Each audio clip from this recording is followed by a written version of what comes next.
This is Bub's Comics. I'm here to welcome you to the No Faces Comic Chat.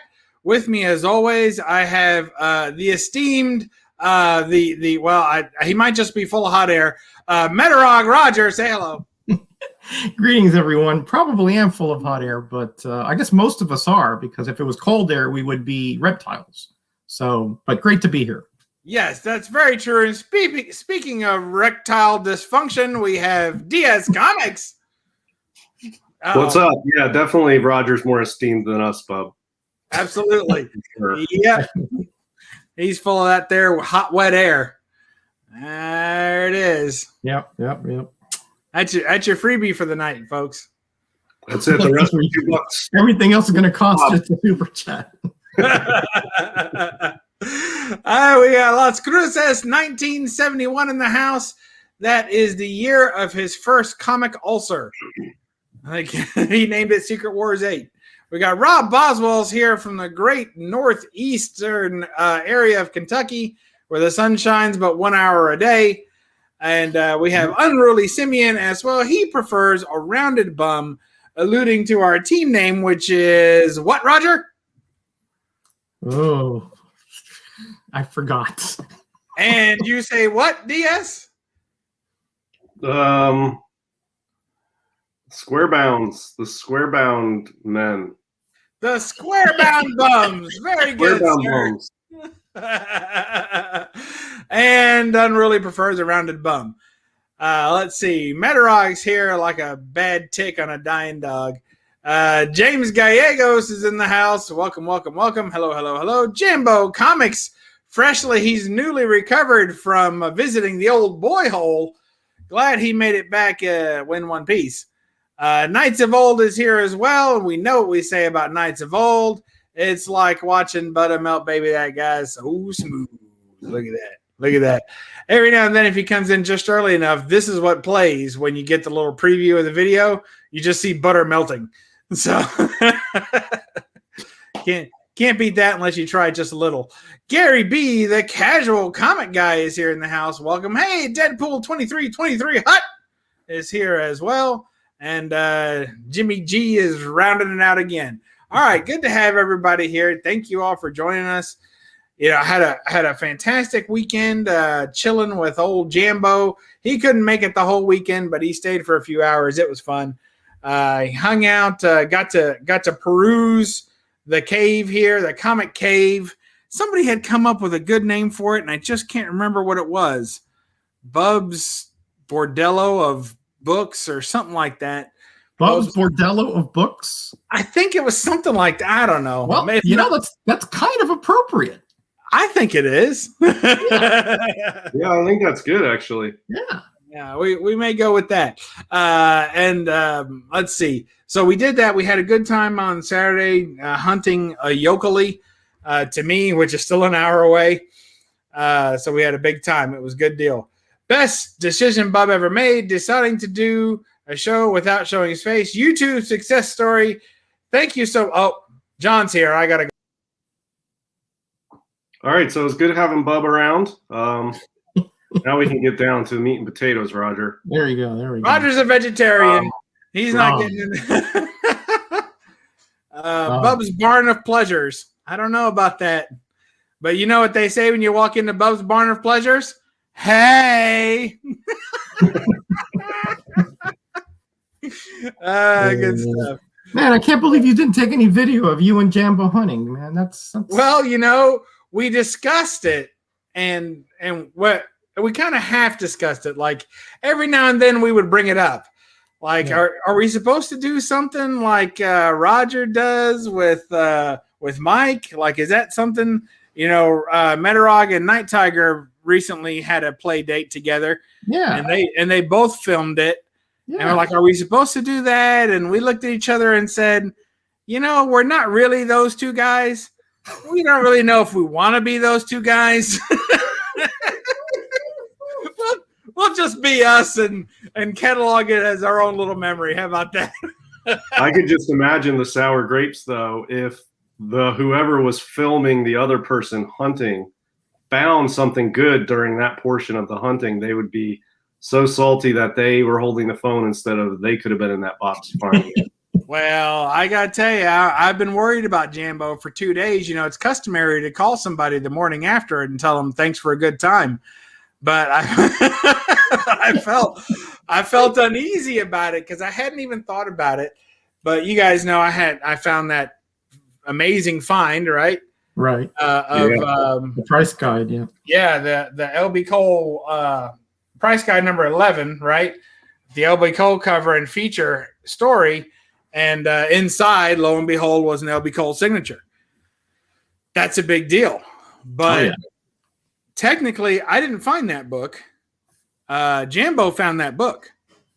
And he held it up to me while he was still hovering over the box. Of course, he had already selected the books he was going to take out of it. It's not like he let me in on the ground floor.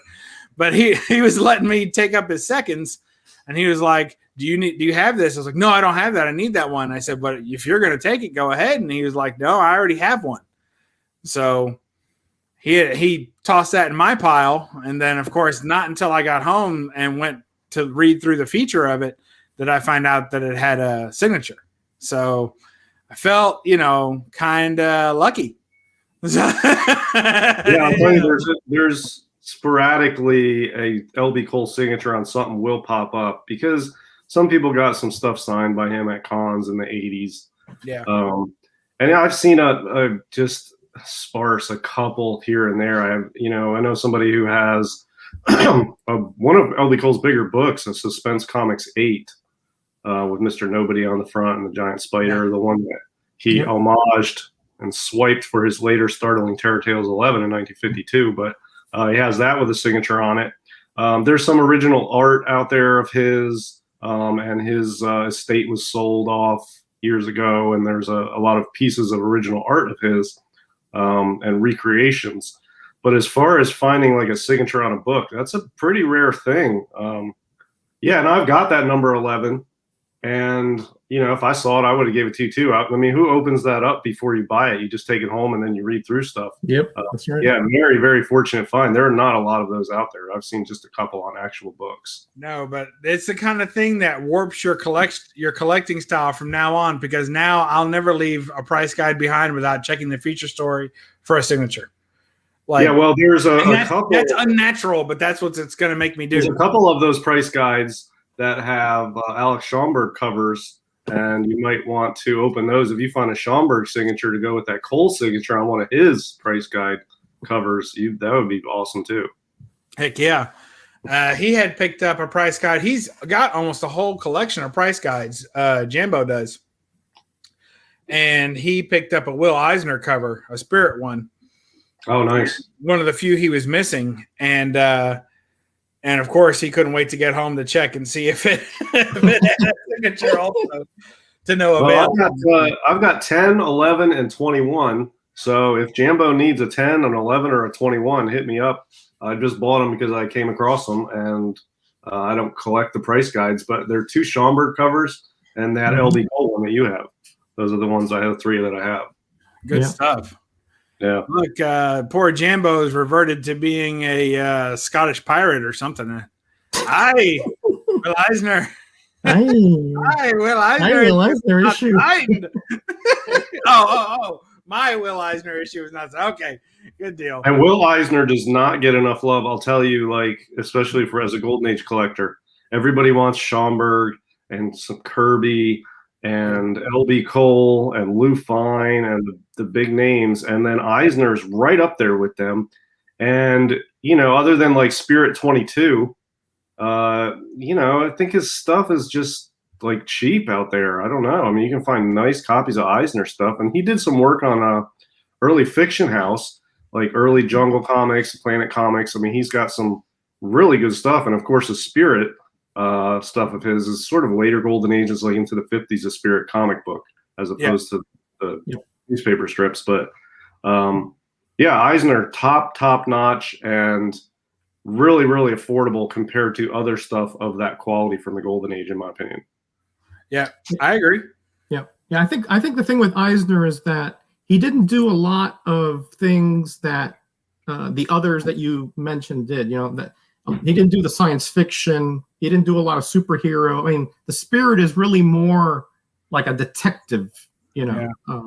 So I think that's maybe why he's not quite in that class, you know, as far as people searching him out. But I agree that he is a top-notch artist, though, no doubt about that. Yeah, and I think the Planet Comics 1, which I have a copy, is it credits Lou Fine and Will Eisner for that cover. Now, I think it's pretty clearly that's a Lou Fine cover. Yeah, that's a Lou. That's Lou Fine. Yeah. Yeah, I mean, I think it says Fine and Eisner cover, I think. But in any event, I mean, a lot of the early Fiction House stuff has Will Eisner stuff. It's just good. Spirit's good. The Spirit comic books is really cool. Yeah. I do enjoy it. And I think that he has some of those, what do you call it, like comic strips, or I've seen several of them signed by him, like some bookmarks and weird things like that he did for the Spirit later on. And so there's quite a few Eisner signatures out there. Yeah, yeah. Has anyone found my stolen price yet? Yeah, we're looking everywhere for that there, Bill. Where it's not quite sure where it is. We looked everywhere. Sorry about that. We're gonna get our best people on that. Oh man. Thank you, though. Glad you could make it, Bill. Thanks to everybody for being here. Thanks for the super chat, keeping the lights on over here at the No Faces Comic Chat. Was it LB Cole? Yes, it was LB Cole. Let's see. Call a Schomburg. Well, it ain't called a Schomburg or a Cole. Yeah, that's true. Yeah, talking about the Eisner Award. Yeah, Eisner Award. Yeah, award's named after Eisner. So, yeah, I don't know. I mean, he gets respect until the books go on the market, and then I feel like the prices for his stuff is way lower than other comparably good stuff. Well, you know, Kevin Taylor, he's a collector in our little community, and he has made a focus of picking up award-winning books. That's his thing. High-grade, award-winning books, preferably slabbed, which I find interesting because a book that won an award for a story, but he wants it in a slab, and you can't read the story. You know, you know what I mean? Like that part is the only part that's a little bit of a disconnect for me. But it makes perfect sense to me. I know it does, right? Something's award-winning. You want it preserved and framed and graded and nice. Totally understand that. Yeah, it's different. But it's interesting the kind of books he ends up collecting because of that. And obviously some classic books and classic runs and just good stuff. So he collects award-winning books. That's his goal. So pretty cool stuff. Lots of ways to collect. That's for sure. Oh, yeah. And none of them's wrong unless you're trying to get something I'm getting. Then back up. Yeah. I didn't. You know, my trades don't fit in this thing, and these things are a little too narrow or whatever. Too shallow for a trade to fit in. So I just threw these two books up because I'm almost done with my Batman Adventures run. I think I'm only missing like 5 or 6 books or so. And when I get that, it's so weird, but I already feel like once I get the run completed, I'm going to read through it and sell them off. Get rid of them. Yeah. Wow. I mean, that makes sense. Look, it's the journey that's fun. It's not always the destination. And in comics, it's almost all about the journey. For me, at least. I mean, I've collected runs before, and I've had certain issues I wanted to get. And once you accomplish that challenge, you know, you're good to go. Then you just sell it and you move on to the next challenge or the next journey. So it makes perfect sense. Yeah, but then it's weird to have a run that I'm looking forward to completing, and then I'm gonna toss it away. But so if I do that, I'll probably get the trade. For it. That way I can keep the stories if I like the story well enough. So far, I like it pretty well, but you never know. Things can change over the course of 2 issues and make the whole thing a stinker. So you never know. So we'll see how that goes. Well, I was just asking, what's the story behind the Captain America War Against Drugs there? Oh, I was just for you because I saw you had that AOK from James Gallegos. Yeah, he sent it to me previously. I put it up on Instagram. Is that the New York one? Yes. Okay. This is New York State Department of ALU. Education. No, it's the ALU one. Oh yeah, the ALU. Oh, yeah, that's right. Yeah, Association of Life Underwriters. Right. Yeah, there's 5 variants to that comic. Only 5? Only 5. Only 5 that I've been able to find out, and I have 3 of them. I've had 3 before too. Yep. Had the They're FBI. not impossible to find. They'll come around. Yeah. This is my original one. Oh, One cool. of the few comics that survived when I was in Little League. Wow. So it even has the stamp on the back where they gave it to us when we were in Little League. Oh, neat. So, yeah. The only free comic I have from a childhood when I was a tot, as they say. A Muppet. So, it was Slim's Comics and More is in the house. Let's see, and everybody else, just people just milling about. Look, they came here to talk about trades. So let's talk about trades. I don't have very many trades. That's the answer. We'll start off with this lovely lady here. Look at that. Wonder Woman 77 Volume 2. Clearly it was a cover by. The interior art isn't, look at that, with the photo back. The interior art isn't bad. I mean, that's okay. But I have to say that, and this is the case in general. There's that photo again. They like that one. In general, with these types of real life people, whenever they're putting, actors or they're trying to model a character's image after a real person, you get a lot of this variance of adherence. So like some of these images of her will look nothing like her.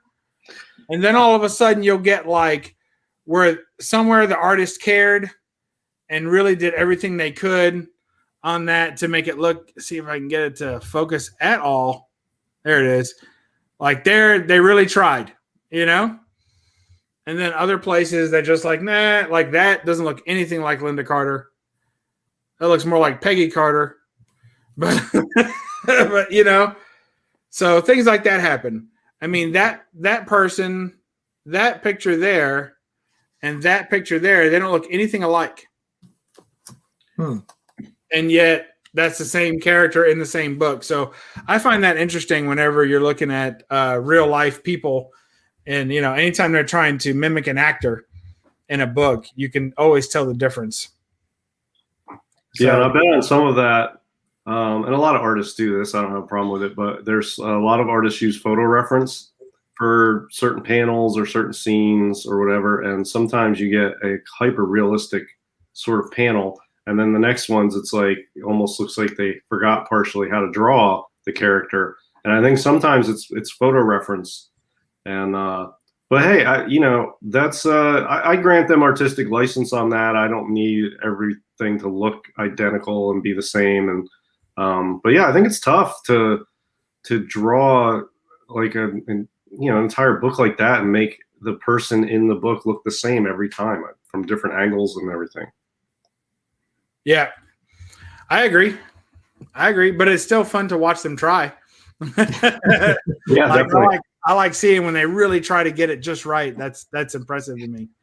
All right, now I know DS has an amazing trait, and this is really my point in this episode. Really, is that I'm trying to the comic cabinet. You guys know I did a huge sell off this year.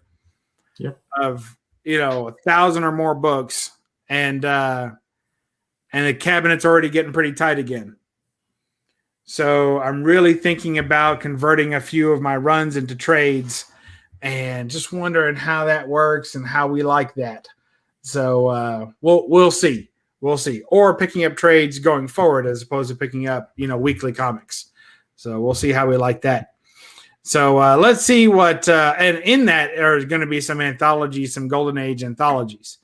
So yeah, hopefully. All right, what do you got there, DS? Well, this is one I picked up recently. I haven't read it yet. I just sort of browsed through it. But yeah, so I made a trade at a shop out of town. And after we went back and forth negotiating, I had a book that he wanted and he had a book that I wanted.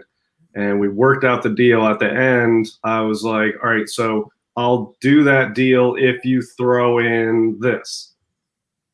And of course, at a shop, they're not going to, it was a sort of a massive deal, but it was big enough that this was not a problem. So he's like, sure, no problem.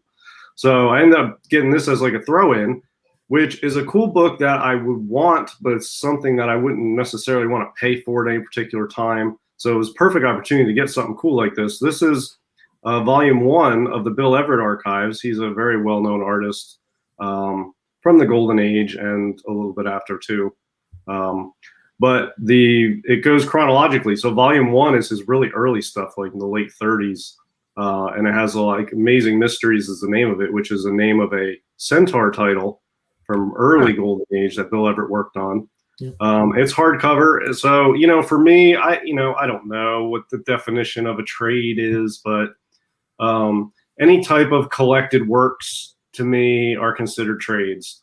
Is it a trade paperback? No, I mean, it's a hardcover, but for me, this is a trade. I don't know if that's the definition or not. I don't really care, but what I like about this is it has sort of like thicker newsprint style paper for the pages. It's not glossy, and the colors are true. And it's like almost like reading the actual book. So I really like this when I get a trade. There seems to be two kinds of trades that annoy me to some degree. One is really glossy pages, reprinted with super bright, vibrant colors of something that was printed on newsprint in the comics, and it doesn't look the same. Or the ones that are just black and white, which I don't mind as much. But to find something like this is fabulous, because this is like if you had a near mint copy of the actual comics, this is what the pages would look like. So really cool. What texture is the paper? Is it like newsprint, or is it magazine print, or what?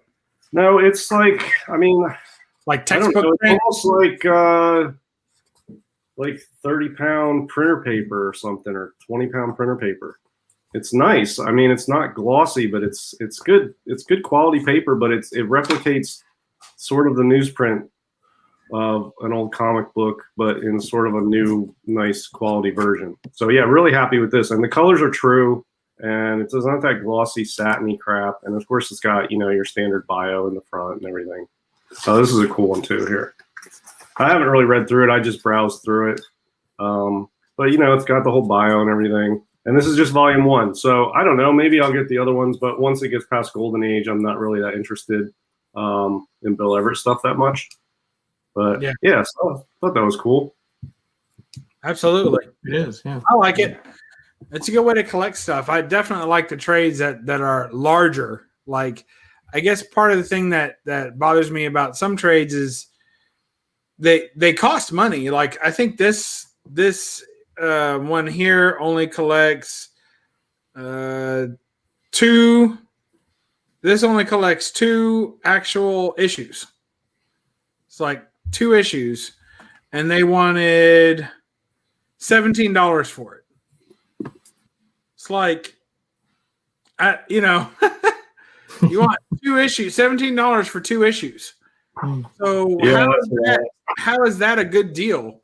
Well, this one has it broken down by story, so it doesn't have like the entire book, but it's got his stuff from whatever. Like these Golden Age comics have 5 different stories in it. Oh yeah. And it just has his stories, but it's got a lot of his stories in here, so you get a lot of material from him. And let me see. Yeah, it's just the one table of contents, just this one page, but that's a lot of material. And this book is $39.99. I don't want to spend $40 on this book, and so I threw it in. I got him to throw it in, so that worked out good for me. $40 is probably worth it, but I don't know. I don't want to spend $40 on it. Yeah. I would probably buy secondhand off eBay if I really wanted it. Yeah, it seems like the trades are just too expensive when they first come out, and then I'm like always willing to. I'll buy them off discount racks and on sale, but I'm not paying that full price trade price, man. They get expensive. Yeah. You could almost. Roy Kirk is saying Baxter paper. Yeah, it might be Baxter paper. I don't know that I'm 100% sure what Baxter paper is, but it's like really thick, heavy gauge printer paper, sort of. So maybe that's Baxter paper. Cool. Yeah, Baxter paper was a much higher quality paper that had much brighter color quality than just regular newsprint.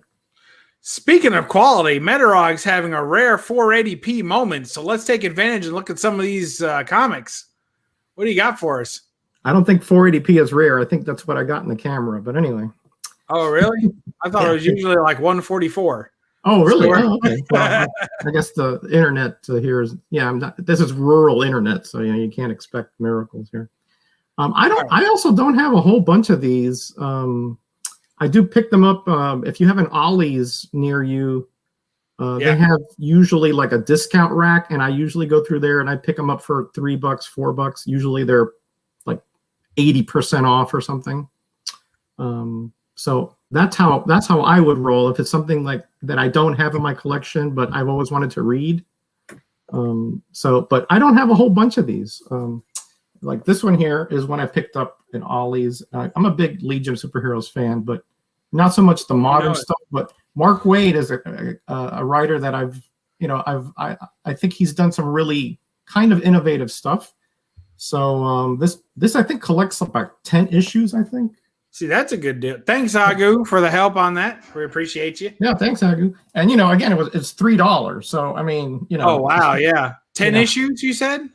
I think it's about 10 issues. Let me Holy cow. See, that's what I'm talking about. I can get behind that. Yeah, I think it's at least 7 or 8, but it looks to me like it's 10 issues. Maybe somebody can correct me in the thing. But it's a good read. I mean, it's a nice long read for $3.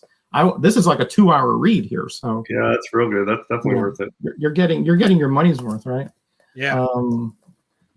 Then there's something like this.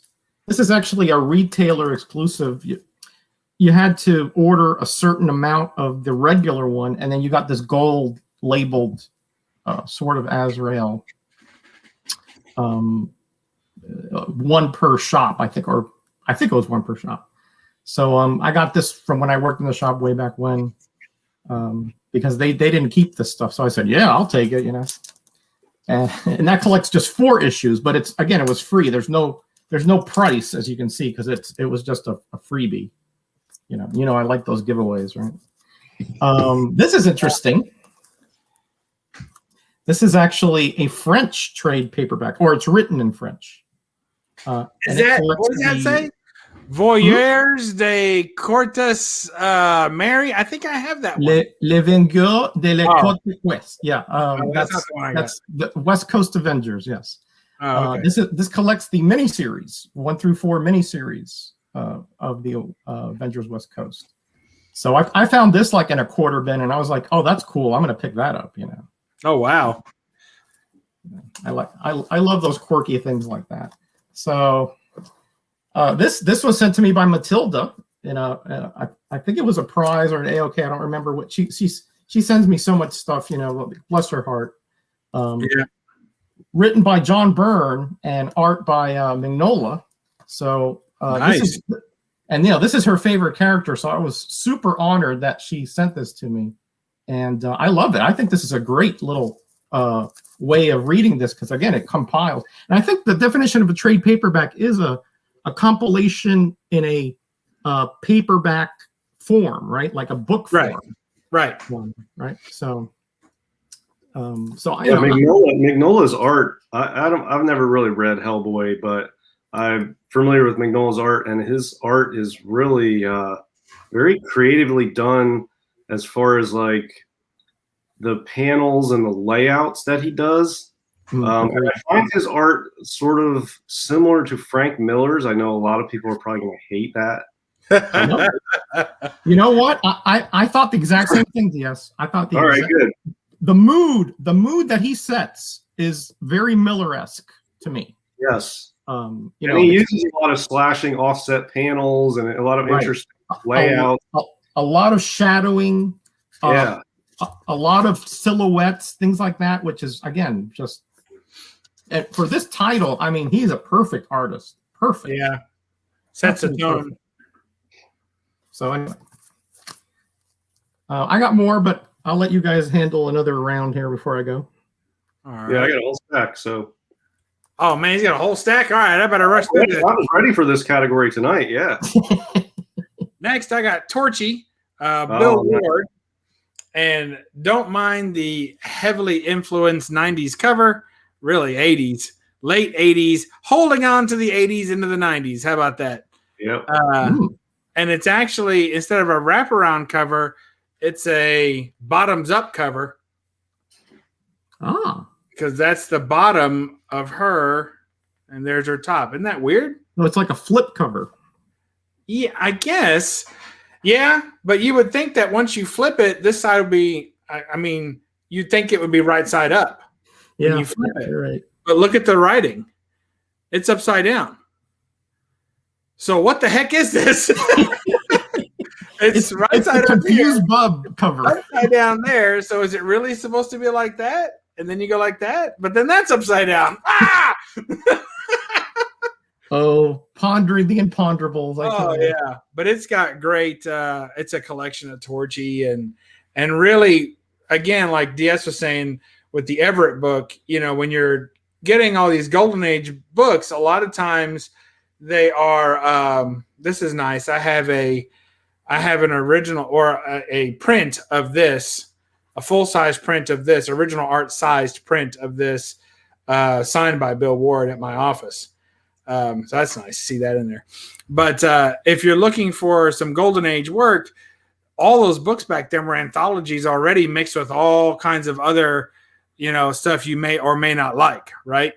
Yeah. So to be able to cull through all those and get some great Torchy art here is really good. So that makes me happy. There you go. Yeah, very cool. Another one from me. All right, let's see. DS Comics is bringing the Kirby goodness.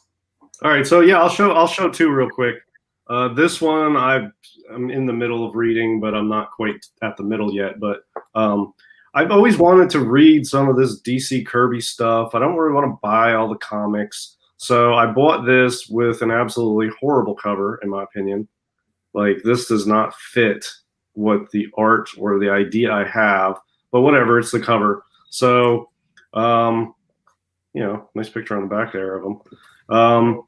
Yeah, so this is black and white, which I don't mind. And really, it's Kirby art, so you get a lot of great uncolored, just Kirby art in this thing. And I'm not very far into this. I started it and I got sidetracked on something else, but yeah, it's good so far. And yeah, I don't mind it. This is the type of thing I'll buy if I don't really want to buy the comics. And I usually like older stuff anyway. So yeah, I bought this. I can't even remember how much I paid for it. $11.95. So I feel like it's worth it. This has the, I think the whole run in it, which is nice. The original run. So the whole run is in here. So that's, you know, well worth $12 to me. Yeah, probably just the Kirby part of it, because later on they rebooted it with yeah, right. Yeah, it's got the Kirby stuff. And then because I own a couple of the seminal key issues, they are slabbed because they are not for reading. I bought this trade. Yeah. So now, and this, here's one other thing I like about trades, and you can usually find these. A lot of times in comic books, you have a first appearance in one title, or a continuation of the title into something else. And I like the trades that have not just the one title, but like this has House of Secrets 92, and then it has Swamp Thing 1 through 10, and then it also has 11 through 13. So you get the full rights and then 3 Redondos added on to the end, but it's got that. So it's a straight through story, and you've got the full rights in with House of Secrets 92 in it. Nice. And this one is like that Baxter paper with color, so I really like that. The color is crucial for something like this for me. You know, yeah, that green's got a pop, doesn't it? Yeah, I mean, this is such a dark storyline and a dark character, and it's, you know, a very deep story and character and background. And he's like, I don't know, it's like a modern day sort of almost like Frankenstein sort of thing. Yeah, you got to have the colors for something like this, and this was important enough. I bought the hardcover. Oh, nice. Yeah, really happy to get. I'm reading through this for the second time. I usually stop when I get to like number 10. I usually don't read the Redondo ones, whatever. But I'm a Wrightson fan, so. So yeah, there's 2 more. Nice. We're liking it. Yeah, that Swamp Thing is definitely a good read. I mean, it's good art, but also a good read. You can't. Yeah, it's one of those things that if you have a chance to read it, it's it's just one of those. It really impresses you how like the gothic part with the internal struggle of the monster and how the outside forces view him. It's just really interesting read. Yeah, and it reminds me. It's obviously not as long, but it reminds me of like Claremont writing on the X-Men, where it's not rushed. It's sort of at a good pace throughout. It's not formulaic sort of. It's sort of creatively written. It's almost not a comic book when you're reading it.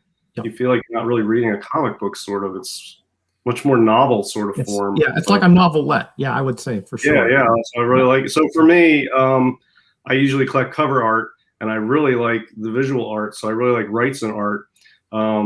But the story sometimes on things will grab me, and this is story and art for me. So for that, it's worth buying a nice hardcover that collects all that. Cool. I agree. I like the hardcovers too. I like some of those PS art books that they're coming out with for Planet Comics, but I kind of want the hardcovers. It looks like the soft covers is mostly what they've got right now. You can get some of the older ones in hardcover, but man, they want again, $40 or so for 3 issues. It's hard for me to spend 40. Yeah, I see that. I've got some PS art books I can show here next time. I mean, I like those. It's just like, man, they're so expensive and you get so little in them. But they're full color and they have little additional information and things like that. So I like that. But gosh, they sure are pricey. All right, what do you got there, Roger? Just a couple more here that when I was, you guys know I do a show called Graders Notes every other Thursday, and we do the deep dive. I mean, I call it the nitpicker's guide to comic books, right? That's good. So sometimes we get an issue and it's out of context, right? So if we get issue 1, you're like, okay, and then you give it your Grader's Notes treatment, but then I'm like, I want to find out what happened, right? So I got this whole trade for that show. And if you're a history buff and a Marvel buff, this is a real good amalgamation of the two, because it puts Marvel heroes in historical and real historical roles, but it alters their obviously it alters the person's role, because they kind of have some kind of personality trait like a modern hero, but in 1602. So it's just a really strange kind of amalgamation, and I thought it wouldn't work. I said, this is ridiculous. This is fish out of water, but it's actually a very, very interesting little historical read here. And so this only cost me $5. So for that, I got a really, really interesting read. Again, if you like history, and again, this GS, like you said, this is not action packed. It's more of a slow burn kind of thing, right?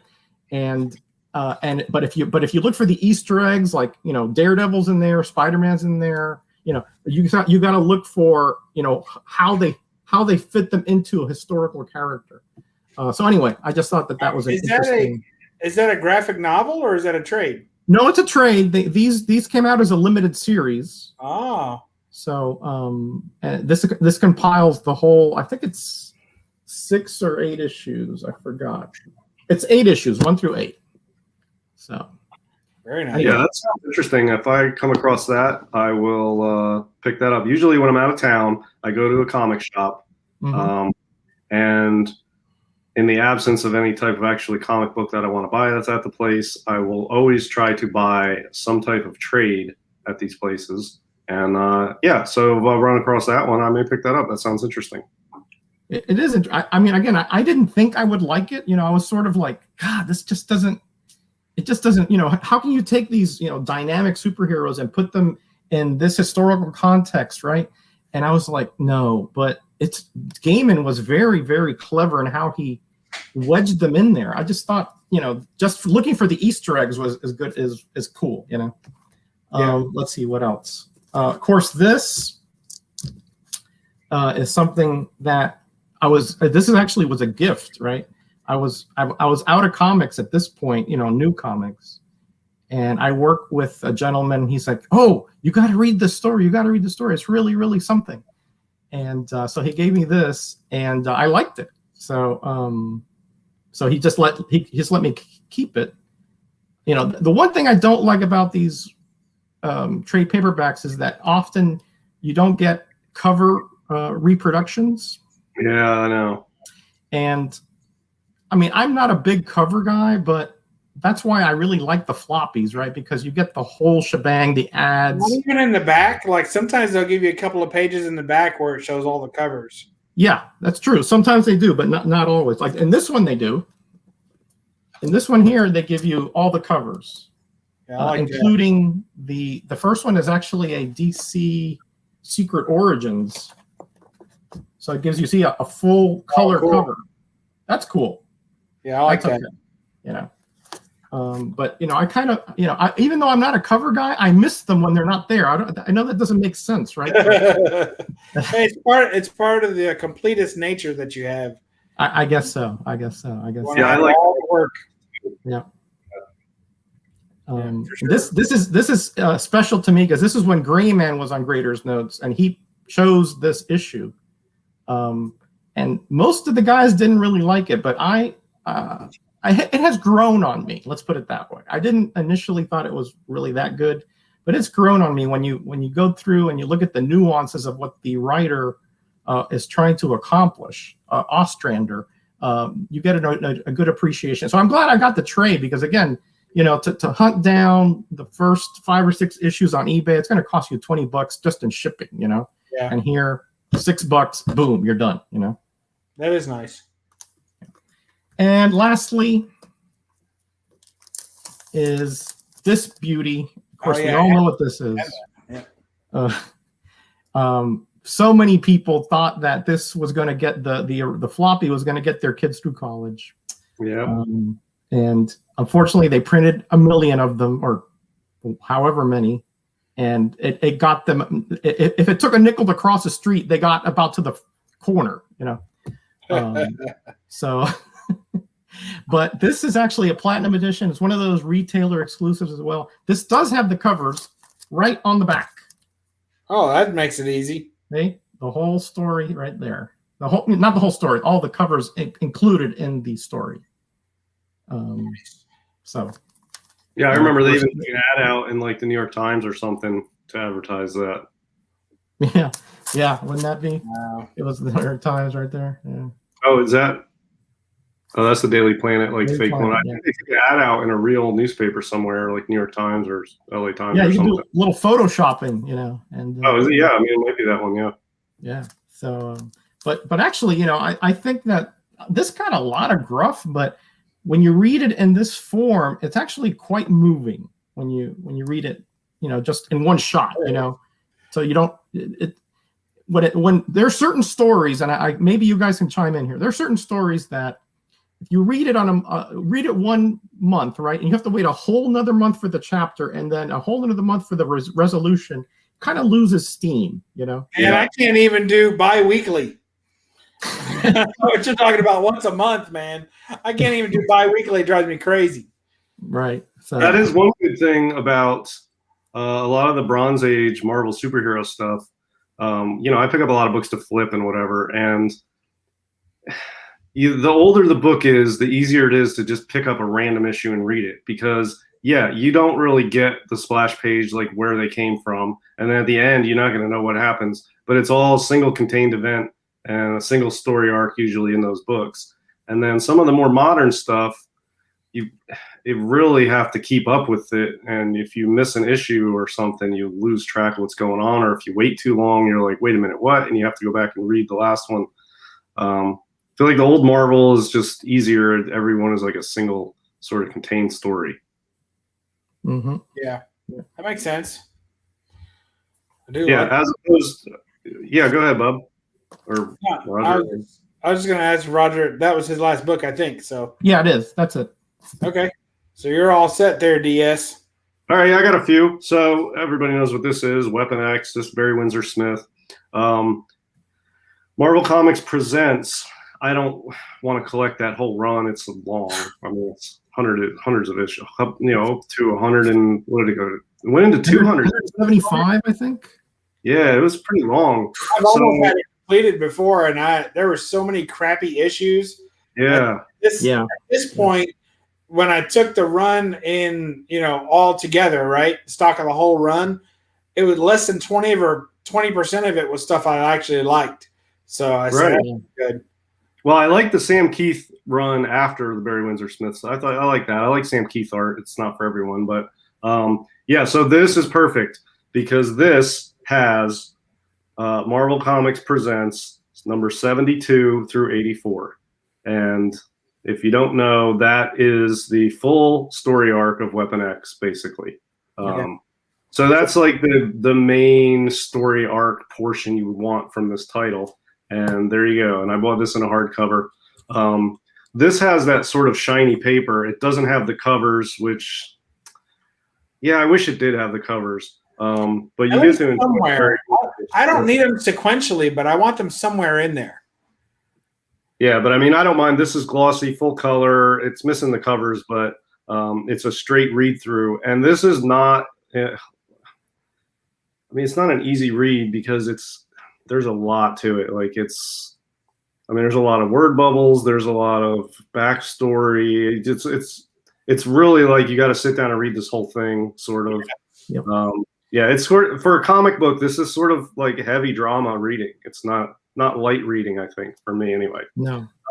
But it's cool. This is a hardcover, and doesn't have the covers, but it's got all the great Barry Windsor Smith art, and of course the great origin story Weapon X. So another good one that I picked up in a hardcover. And then, so we were talking about PS art books. I have, which I didn't pull down, but I have the 2 hardcover collected works of The Thing, which was a PCH title from Charlton in the 50s. And I had the whole run of comics, and I bought those books. I sold off the comics and I kept the books. I really like the stories. It's really, really good stuff. But I bought this one, which is really lackluster looking, honestly. This is part of their Harvey Horrors series. Oh, wow. All the Harvey covers on it. Not all the covers, but it's got a lot of the Harvey covers. Jeez. This is a slipcase edition, so I'll show you the books, but kind of lame looking, honestly. This is like the front, I guess, and then this is the back, and it's kind of bland, honestly. There's not much to it, but this is the full collected works of one of my favorite PCH books of Chamber of Chills. So I have every single issue of Chamber of Chills reprinted in here, complete with covers, with ads. Nice. Identical. And they had all kinds of kooky stuff in these Harvey books.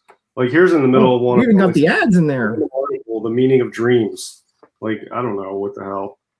You see, that's cool because you got the ads too. Yeah, the ads, the cover. This is like new. This is newsprint. This is not in Baxter paper. Do all the PS art books have the ads? I think so. I can pull the things down and check, but this has. Look, Harvey really pushed the envelope, and so did Charlton. And you get some really bizarre, crazy stories, and they're all horror stories. There's nothing else in these. And the covers, what I like about that, here it is. This is a good one. So it's all just newsprint. Complete, but then the covers, they put a glossy page for the cover. Oh, wow. So that's cool. So that's like a glossy. So this is Chamber of Chills 23. So when you get to that, you feel like you have the actual comic book cover. It's almost like a bound edition of trim. Yeah, exactly. Yes, that's exactly what it's like. Exactly what I was thinking. Yeah.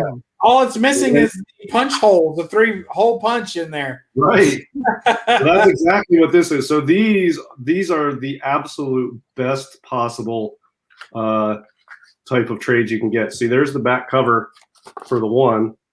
Where is it? Right here. And there's the front cover of the next issue on nice on glossy pages. So yeah, I have the entire run of Chamber of Chills.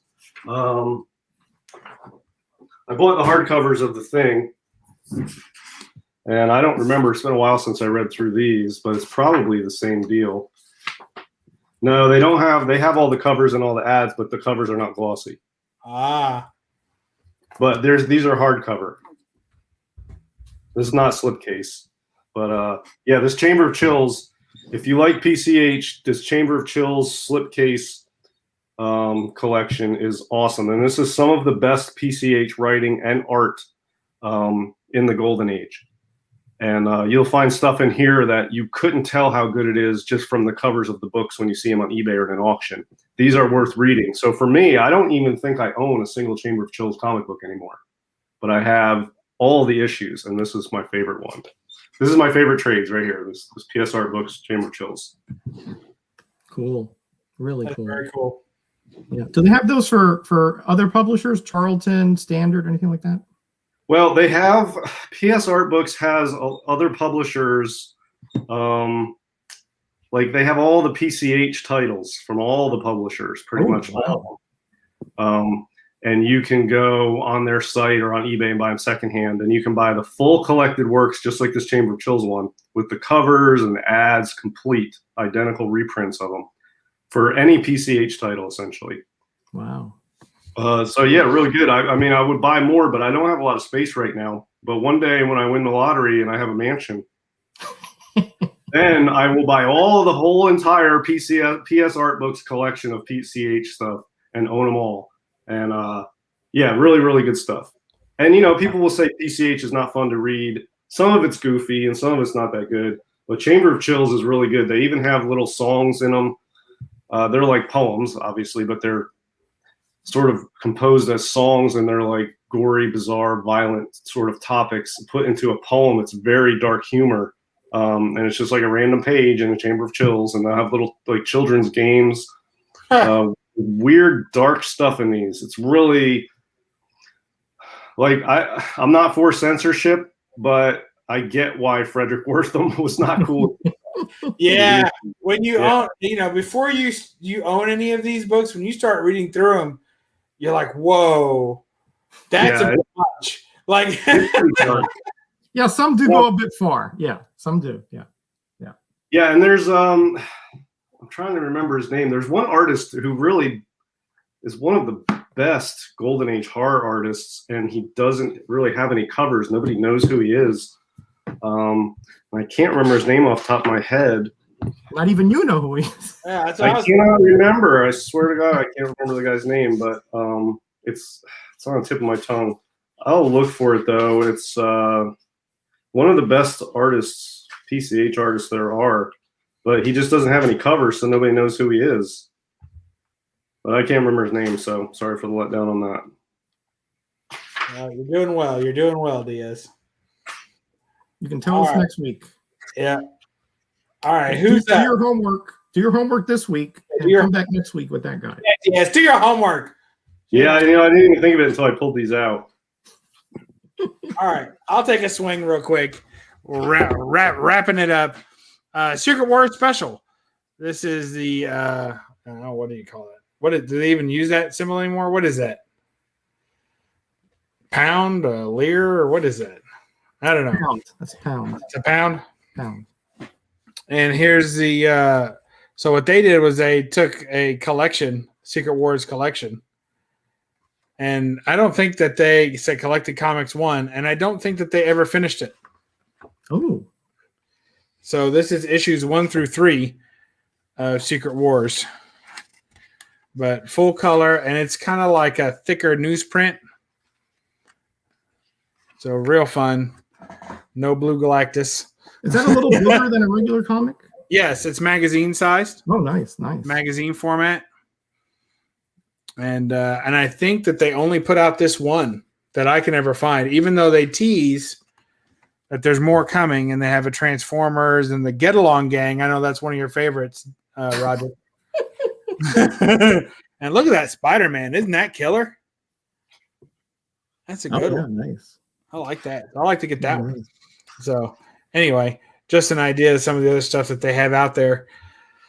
I like that a lot. And you find that a lot with the overseas ones. You know, they'll collect a bunch of X-Men stories. They'll collect a bunch of Avengers stories, and they just put them in. And for the same price, they'll get 3 or 4 comics in bigger format sometimes than we pay for one comic. So, you know, getting it for the same price. So anyway, that's cool. I love this one. I found that in the wild for $1. Found that in the wild for $1, Roger. Can you believe it? Yeah, I'd get that for $2. Well, it ain't for sale, even at double the money. All right, what do you got? What do you got for us? Also, we've seen them all already. We've seen them all. All right. Yeah, I got a couple more if you want to see. All I right. have more, but they're stored away and I can't get to them. So this is what I got accessible. I could live in your storage room, Roger. That'd be great. I doubt it. It's like a 5x3. Oh my. They must be busting at the seams. You got them all the way up to the ceiling in there? Yeah, pretty much. Yes. All right, Oh, Diaz, so- you got the floor. What do you got? Yeah, so the artist I was trying to think of is Howard Nostrand. And, Oh yeah. I've heard him, Nostrum, yeah. yeah, people maybe have heard of him, but most of his stuff's interior work, and his interior stuff on the Harvey is good. So anyway, here's an interesting thing. So this one, everybody knows this cover. This was the Chamber of Chills 19. This cherry. this panel's not in the book, but let me show you the panel in the book that's sort of taken from. Just people might be interested to see.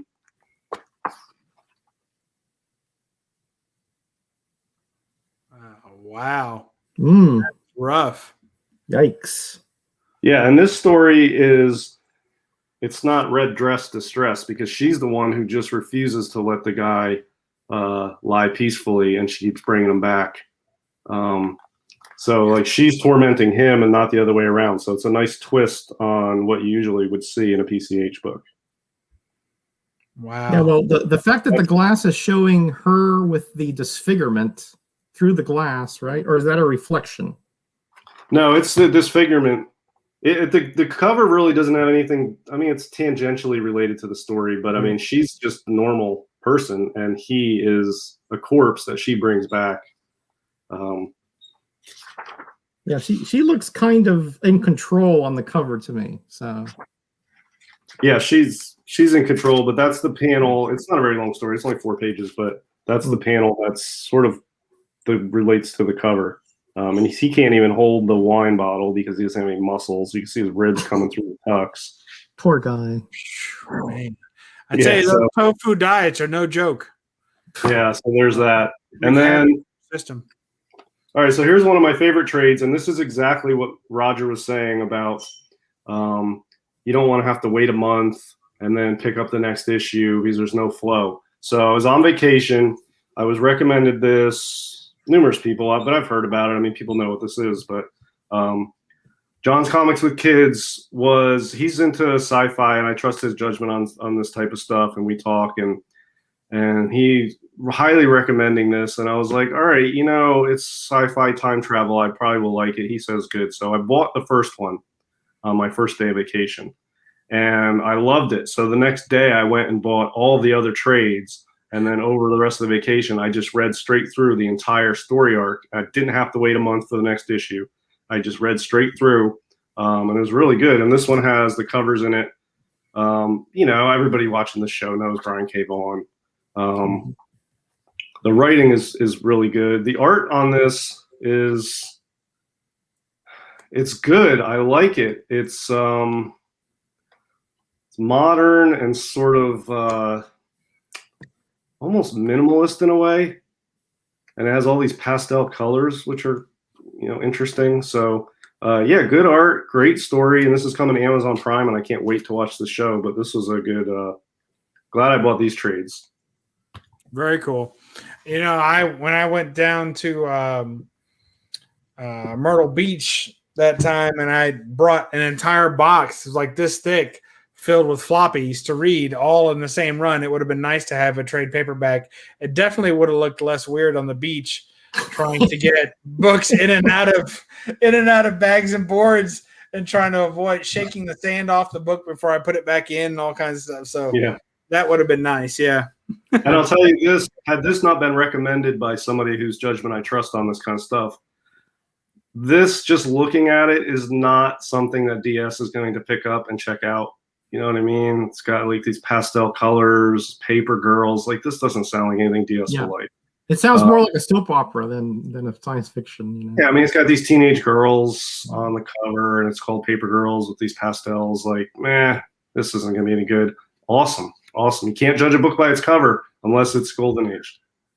And it's only tangentially judged at that. Yeah, and I like this one better than this one, which is the all-time Brian K. Vaughan story. This one's good, but it's not as good as Paper Girls, but it's much longer and much more involved. But I'll tell you, I'm partial to time travel, as you guys know. So Paper Girls takes the cake. Nice. There you go. Makes sense to me. Nice.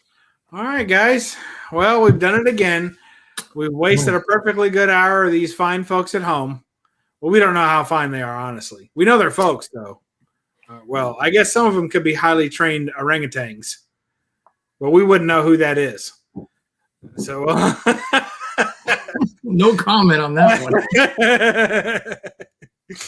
So, some of them even have it in the name. So, what are you going to do about that? So thank you all for joining us tonight. I just wanted to get an idea what these fine folks thought about trades and how they incorporate them. It's interesting because I expected Roger to have a lot of trades, but really it doesn't really make sense since he has most of the floppies for all that. Right. Yeah. He would just consider that a redundancy of expenditure. Correct. That's exactly right. But I do pick them up when, like I said, if it's cheap and something that interests me, like a character that of a series I haven't read, I will pick them up. If they, if I'm not, I won't order it on online or anything. But if I'm at Ollie's or a bookstore on vacation, I will pick them up. Yes, that sounds good. And I've got a neat little bookcase that I put together a few weeks back that I'm looking to fill with some trades as they enter into the collection. So we'll see how it goes. Yeah, and I've got to have trades because, unlike Roger, I don't have any floppies in readable form. They're all entombed in plastic. So if I want to read something, I need to get a trade. So there you go. Yeah. We are now referring to those as being encased in solid air. That's your comics are encased in solid air. Solid air. Okay. Solid air. Yep. All right. Well, thanks guys for hanging around again and being part of this. One thing you're not going to get much of is glare on these things. You get a little bit. So DS, what do you got coming up on your channel? Did you ever? I missed that. Was it Tales from the Undercarriage or Reach Around for the what was it you were on last week? I wasn't on last week, but Tales from the Flip Side. Yeah, that's the one. Okay, so yeah, here's the rundown. New show starting on Tales from the Flip Side YouTube channel. The inaugural issue is this Thursday at 9 p.m. Eastern. So we are going to have a special guest on there and talk about a special new pedigree that's coming to auction. It's like hard to say anything will ever rival the Mile High collection, but it is on the same level as the Mile High collection in terms of quality of books. And we're going to talk about that pedigree and anything else Golden Age related, market related, maybe some Silver Age, investment market sort of chat. Yeah, this Thursday is when that starts. All right, sounds like fun.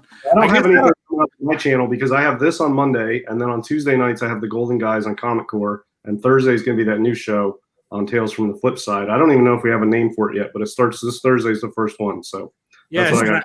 I hear Mrs. DS is taking offers to book you on Wednesday nights currently. Yeah, I mean, pretty soon she has to make an appointment to see me in the evening. And then you throw in all the auctions that I'm watching and other shows and other stuff. And yeah, so I really don't have time to do stuff on my own channel these days, but I'll get back to it at some point maybe. Sounds good. We look forward to all your content, no matter where we can find it. We just want to make sure we can find it. And speaking of being able to find people, Roger, what do you got coming up on your channel? You should be due for another roundup, shouldn't you? Yes, that's right. This Thursday will be a roundup. I'll actually be out of town. I'm going to visit my mother who's turning 87. So, wow. Congratulations. Yeah. Thank you. Yep. She's actually, she sounds like she's 60. She sounds very young, but she's 87. Wow. And so we're going down there to visit her. But I will have the roundup taped on Wednesday, and I'll have it uploaded probably Wednesday night or early Thursday. Okay. Sounds good to me. You got anything else coming up, or just traveling? You gonna do a little traveling video? Yeah, just traveling. Yep. Not much until the following week. Yep. Okay. There is a Graders Notes on Thursday, but I'm not going to be on there. Unruly Simeon, though, will be taking my role up on, and they're going to be doing a really cool Thor issue. So, oh wow, go to Graders Notes and then hit Tales from the Flip Side. Well, I have to say that thankfully, if Unruly's taking your position on Graders Notes, probably you'll have plenty of time left over to get over to Tales from the Flip Side, as opposed to the usual 4-hour foray into 4-color. You'll end up with just a 2-hour toe in the water. So it should be good. That Graders Notes, I think Roger appropriately labeled it before as a deep dive into the comic, and it really is. I mean, they cover every aspect of the comic, and they rate every aspect of the comic, and it's good to watch if you've read the comic, because then you can follow along with their comments. It's good to watch if you haven't read the comic, because then afterwards you feel like you did. So, absolutely. Yeah. Yes. And they're good to argue with if they disagree with the book that you really like. Sometimes it doesn't score well at all. I know. I tell you, I really liked Machine Man #1, and these guys hated it. Yeah, and I like the monsters. I love that. It's one of my favorite stories. Yeah, we didn't hate it. We just thought it was average. Whatever. No, yeah, I know. I mean, it's got that sci-fi 70s camp, which just makes it so cool. It's like the same reason I like Batman and Robin, the movie. There's no reason for that. You were drawing your head in the pile. It's not a good movie, but it's such a good movie. Same thing. Oh goodness! All right, guys. Well, that all sounds like guns, buddy. Stick to your guns. Yeah, exactly. I don't have much going on my channel except a ton of crap. More hauls. I'm behind on my comic hauls. I'm behind on my restoration videos. I've got a few more records to play for you guys. I hope you enjoy those. For those 4 people that absolutely love it, which is funny. Because my hope is someday when, YouTube is further down the line and I'm not as active, at least, if not at all, then I figure those will be the videos that are still being watched, are the record videos that have nothing to do with me, So we'll see how that goes. So, and then we'll do a bunch of those. I have another mystery Zabby box should be coming in. Sometime. It's lost somewhere across the pond. So the mail has all been delayed due to Mother's Day. So all the packages are slowed down, they said. So we'll see how it goes. So that's it. So a lot of stuff going on and a lot of books to show off. So we'll be appreciating that. Hopefully everybody will tune in for some of that good stuff. All right. And of course, every Monday night, except when Roger has a play date, we'll be at the No Faces Comic Chat. So remember, DS wants to tell everybody, what's that? Make sure you do your homework. And Roger wants to say what? Be blessed and be back. And DS says, or I'm Bubs. Look, Bubs says, it says it right there. That's right there. Bubs says, right on your channel. It's right there, yeah. Read a comic and don't apologize for them there glare. Bye-bye. Bye, y'all.